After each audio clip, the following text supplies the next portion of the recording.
The Stoll Company was a British film production company. They had a network of theatres around the UK, and they went into production to supply their own cinemas.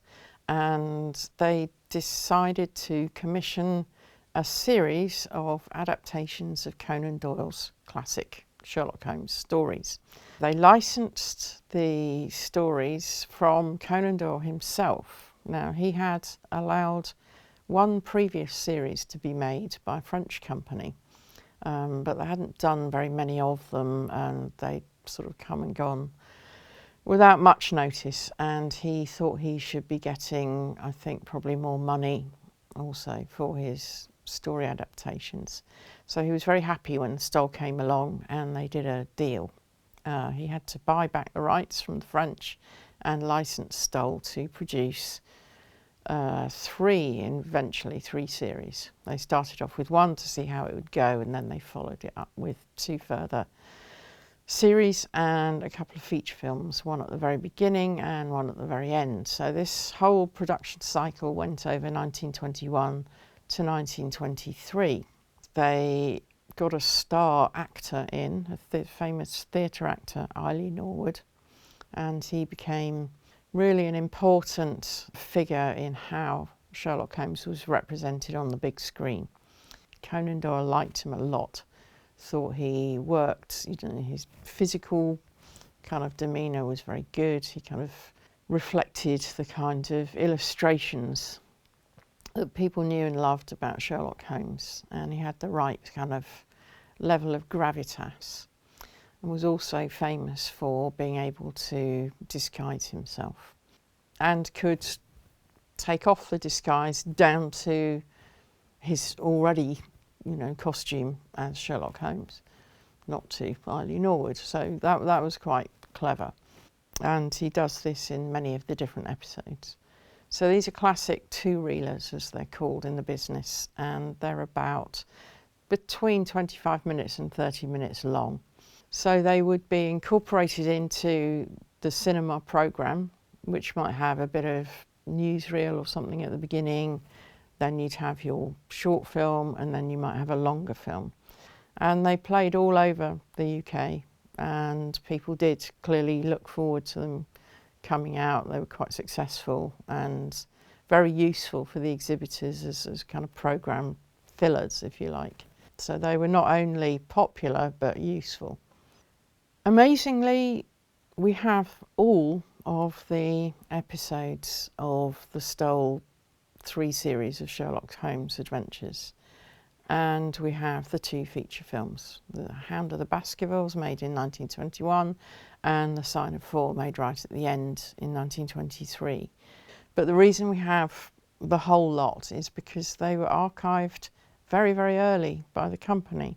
Oswald Stoll, who ran the company, deposited them with the National Film Library, or National Film Archive as it became, very, very early. So I think we got them in the 1930s, so right as the archive was being established.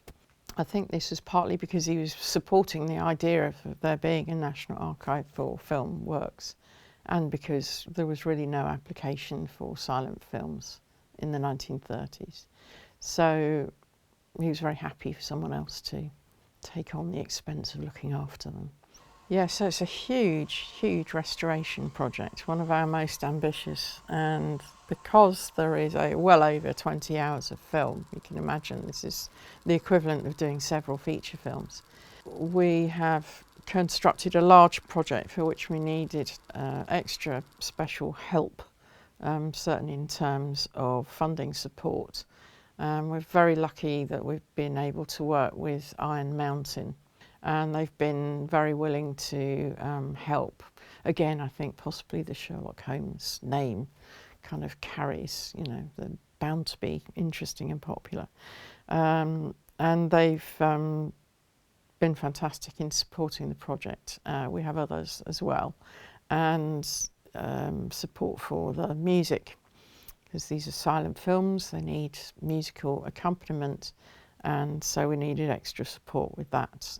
So the restoration job to bring the Sherlock Holmes series into the 21st century, as it were, consists of several processes. The first has been a very long period of inspection. So the archivists at the Conservation Centre have to inspect very closely the original holdings, some of which are on nitrate film stock and are subject to various kinds of deterioration in the image. They can shrink, and they sometimes don't have their intertitles, or they're very short intertitles, just a couple of frames. Very occasionally the intertitles are in German, which proves to us that they were exported to Germany, which is interesting, but it's another thing that you have to deal with. Very occasionally there's a few episodes for which we have some tinting and toning, which is very exciting, and we can bring that back. So inspection is the first process. We establish that we've got all the material in the right order, that we've got all the intertitles and right in the correct place, and the colour where it exists. After that, there is a process of scanning, and we will scan either from the original nitrate elements or from the duplicate negatives that were made for preservation purposes. We will then go through the kind of process of cleaning up the image where there is damage in the picture, bits where the focus is not right. There is a lot of grading to do to bring the grading into line across both the shots in the individual episodes and between the episodes, so that everything has a uniform look. And then we will remake any titles that need remaking. We do retiming and all kinds of other bits and bobs to make them look uniform across the piece. Conan Doyle himself, when the Stoll series first came out, questioned whether or not they should have made them or set them in the Victorian era. They didn't choose to do that as filmmakers because I think it would have been very difficult to do at the time, probably very expensive to do. So they actually just updated it a bit to the 20s. So they have telephones, they have cars, that kind of thing. It's really interesting. Sherlock Holmes really is for the ages. You know, he is so adaptable as a figure. You know, you can drop him into any age or environment, and I think that's part of the secret of his popularity. He's completely iconic, and you can just take, you know, the essence of the character and put him in different times, different chronologies, and it works just as well. I'm thrilled to bits that we're finally doing the Sherlock Holmes. We've been wanting to do them forever, but it's a big project, and it's difficult to get these things off the ground, you know. But as silent films become more popular in the last few years, we've got all these wonderful musicians that we can call on to do really good accompaniment. We've got digital technology, meaning that we can improve the materials to a very great degree, and make them more flexible in how people view them, how people exhibit them on the big screens and at festivals, that kind of thing. The time's right for us to release the series. You know, it's a long held ambition.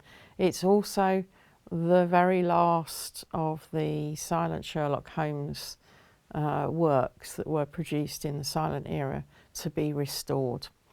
People have been waiting for them out there, you know, particularly all the great Sherlockians around the world, in America in particular.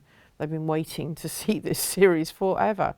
So it's brilliant that the BFI can finally get to do with it, with all its wonderful supporters to whom we're enormously grateful, and the time has come.